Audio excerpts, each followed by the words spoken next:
मध्य पूर्व में एक बार फिर से तनाव बढ़ता हुआ नजर आ रहा है। ईरान और इजराइल के बीच जारी टकराव के बीच अब संयुक्त अरब अमीरात यानी यूएई का नाम भी चर्चा में है।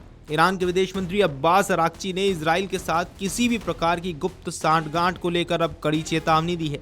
उन्होंने साफ शब्दों में कहा कि जो भी देश या तत्व इजराइल के साथ मिलकर ईरान के खिलाफ साजिश रचेंगे, उन्हें इसके गंभीर परिणाम भुगतने होंगे।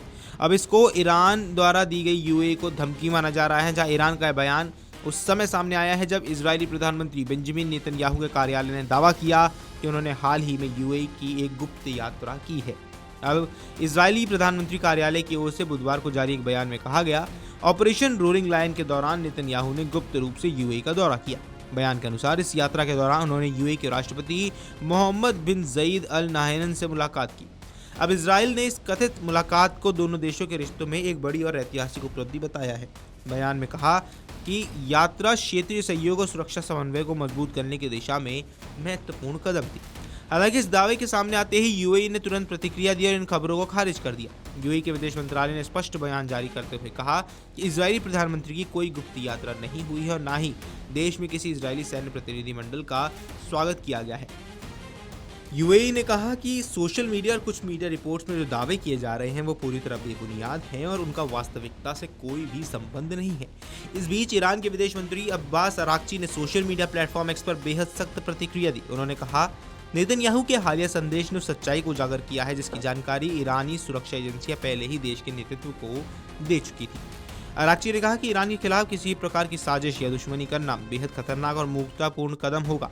उन्होंने चेतावनी देते हुए कहा कि जो लोग इजराइल के साथ मिलकर क्षेत्र में विभाजन और अस्थिरता पैदा करने की कोशिश कर रहे हैं, वे अक्षम्य अपराध कर रहे हैं और ऐसे तत्वों को जवाबदेह ठहराया जाएगा। ईरानी विदेश मंत्री का यह बयान ऐसे समय पर सामने आया है जब क्षेत्र में पहले से ही तनाव चरम पर है। ईरान और इजराइल के बीच लंबे समय से तनावपूर्ण संबंध रहे हैं, लेकिन हाल ही के महीनों में दोनों देशों के बीच बयानबाजी और गुप्त सैन्य गतिविधियों के आरोप तेजी से बढ़े हैं। मीडिया रिपोर्ट्स में दावा किया गया है कि इजराइल ने ईरान के साथ चल रहे संघर्ष के दौरान यूएई की सैन्य सहायता प्रदान की थी।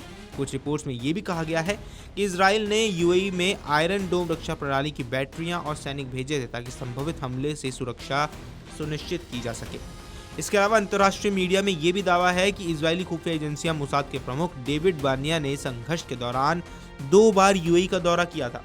अब रिपोर्ट्स के मुताबिक इन दौरों में क्षेत्रीय सुरक्षा, ईरान से जुड़े मुद्दों पर चर्चा हुई। हालांकि इन दावों की कोई भी स्वतंत्र रूप से पुष्टि नहीं हुई है। कुछ मीडिया रिपोर्ट्स में यह भी कहा गया है कि इजराइल और यूएई ने मिलकर ईरान की एक प्रमुख पेट्रोकेमिकल साइट पर हमले का समन्वय किया था। इन रिपोर्ट्स ने क्षेत्रीय राजनीति में हलचल पैदा कर दी है। हालांकि यूएई ने सभी दावों को पूरी तरह से निराधार बताया है। यूएई का कहना है कि उसका इजराइल के साथ जो भी संबंध है वह पूरी तरह सार्वजनिक और आधिकारिक है तथा उसमें किसी प्रकार की गुप्त सैन्य साझेदारी शामिल नहीं है। वीडियो डेस्क अमरुजाला.com। अगर आप ये वीडियो YouTube पर देख रहे हैं तो हमारे चैनल को सब्सक्राइब कर बेल आइकन दबाएं और Facebook पर देख रहे हैं तो हमारे पेज को लाइक करें।